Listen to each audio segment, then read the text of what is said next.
നമസ്കാരം, എല്ലാവർക്കും വിൻമേ കിച്ചണിലേക്ക് സ്വാഗതം. ഇന്ന് ഞാൻ ഉണ്ടാക്കുന്നത് ആവിയിൽ വേവിച്ചെടുക്കുന്ന ഒരു കപ്പ് കേക്കാണ്. അപ്പോൾ അതിന് വേണ്ടുന്ന സാധനങ്ങൾ നോക്കാം.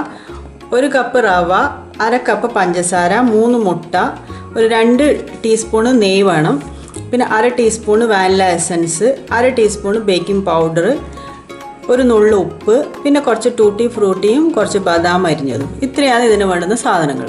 അപ്പോൾ ആദ്യം തന്നെ നമുക്ക് റവയും പഞ്ചസാര ഇട്ടിട്ട് പൊടിച്ചെടുക്കാം. നമുക്ക് ഇനി ഇതിലേക്ക് ഞാനിത് പൊടിച്ചെടുത്തിട്ടുണ്ട്. ഇനി ഇതിലേക്ക് നമുക്ക് മുട്ട പൊടിച്ച് വയ്ക്കാം.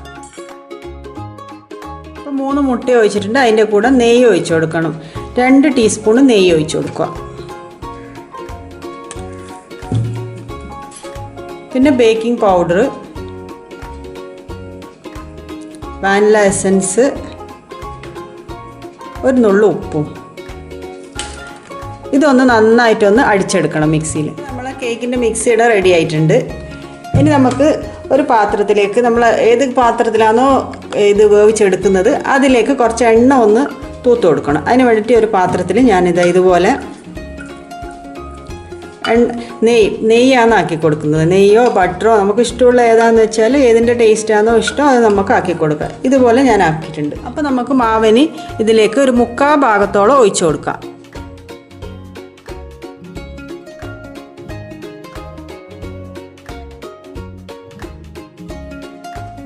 അപ്പോൾ ഞാൻ 4 പാത്രത്തിൽ ഇങ്ങനെ 3/4 ഭാഗത്തോളം മാവ് ഒഴിച്ച് വെച്ചിട്ടുണ്ട്. ഇനി നമുക്ക് ഇതിലേക്ക് കുറച്ച് ടൂട്ടി ഫ്രൂട്ടിയും ബദാം അരിഞ്ഞതും കൂടി ഞാൻ ഇട്ട് കൊടുക്കുന്നുണ്ട്.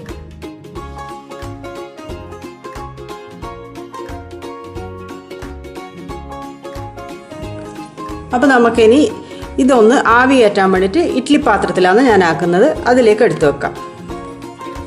അപ്പോൾ ഞാനൊരു ഇഡ്ഡലി പാത്രം ചൂടാക്കാൻ വെച്ചിട്ടുണ്ട്. ഇനി നമുക്കിത് ഇതിലേക്ക് നമ്മൾ എടുത്ത് വെച്ച മാവ് ഇതുപോലെ വെച്ച് കൊടുക്കാം.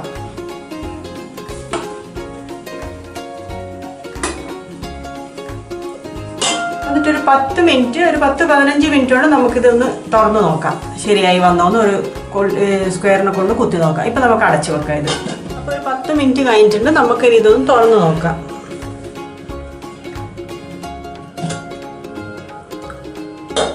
നല്ല അടിപൊളിയായിട്ട് വന്നിട്ടുണ്ട് നമ്മളെ കേക്കിടെ. അപ്പോൾ ഒന്ന് ഞാൻ കുത്തി നോക്കട്ടെ, കറക്റ്റ് വെന്തിനൊന്ന് നോക്കട്ടെ. ഇതാ നല്ല കറക്റ്റ് ഭാഗത്തിന് വന്നിട്ടുണ്ട്. അത് കണ്ടില്ലേ, ഒന്നും ഒട്ടിപ്പിടിച്ചിട്ടൊന്നുമില്ല. ഇനി നമുക്കിതൊരു സെർവിങ് പ്ലേറ്റിലേക്ക് മാറ്റാം. അപ്പോൾ നമ്മളെ കപ്പ് കേക്കെല്ലാം തണിഞ്ഞ് വന്നിട്ടുണ്ട്. ഇതാ കണ്ടില്ലേ, കൈ കൊണ്ട് ഇങ്ങനെ ഒന്ന് ചെറുതായിട്ടൊന്ന് പ്രസ് ചെയ്ത് കൊടുത്താൽ മതി. തണിഞ്ഞ് കഴിഞ്ഞാൽ ഇത് പെട്ടെന്ന് തന്നെ അങ്ങോട്ട് വിട്ട് കിട്ടും. ഇങ്ങനെ ആക്കി കൊടുത്തിട്ട് കയ്യിൽ തന്നെ ഇതുപോലെ ഒന്ന് കമഴ്ത്തിയെടുത്താൽ നമ്മൾ അടിപൊളിയായിട്ടുള്ള കപ്പ് കേക്ക് റവ കപ്പ് കേക്ക് നമ്മൾ കപ്പ് കേക്കെല്ലാം റെഡി ആയിട്ടുണ്ട്. നല്ല അടിപൊളിയായിട്ട് വന്നിട്ടുണ്ട്. നല്ല സോഫ്റ്റ് ആയിട്ടുള്ള കപ്പ് കേക്കാണ്. റവേനെ കൊണ്ടാക്കിയത്. പെട്ടെന്ന് തന്നെ ഉണ്ടാക്കാൻ പറ്റുന്ന ഒന്നാണിത്. നമുക്ക് പെട്ടെന്ന് ചായക്കൊരു കേക്ക് തിന്നണമെന്നെല്ലാം തോന്നുമ്പോൾ വേഗം തന്നെ ഉണ്ടാക്കിയെടുക്കാൻ പറ്റും. അപ്പോൾ എല്ലാവരും ഒന്ന് ഈ രീതിയിൽ ട്രൈ ചെയ്ത് നോക്കണം. അപ്പോൾ എൻ്റെ വീഡിയോ ഇഷ്ടമായിട്ടുണ്ടെങ്കിൽ എല്ലാവരും ഒന്ന് ലൈക്കും ഷെയറും എല്ലാം ചെയ്യണേ. പിന്നെ എൻ്റെ ചാനൽ ആദ്യമായിട്ടാണ് കാണുന്നതെങ്കിൽ ഒന്ന് സബ്സ്ക്രൈബ് ചെയ്യുകയും കൂടി വേണം. അപ്പോൾ അതിൻ്റെ തൊട്ടടുത്ത് കാണുന്ന ബെല്ലൈക്കണും കൂടി ഒന്ന് ക്ലിക്ക് ചെയ്തിട്ടുണ്ടെങ്കിൽ ഞാൻ പുതിയ വീഡിയോ ഇടുമ്പോൾ നിങ്ങൾക്ക് തന്നെ നോട്ടിഫിക്കേഷൻ കിട്ടും. അപ്പോൾ അടുത്ത വീഡിയോ കാണാം. ബൈ.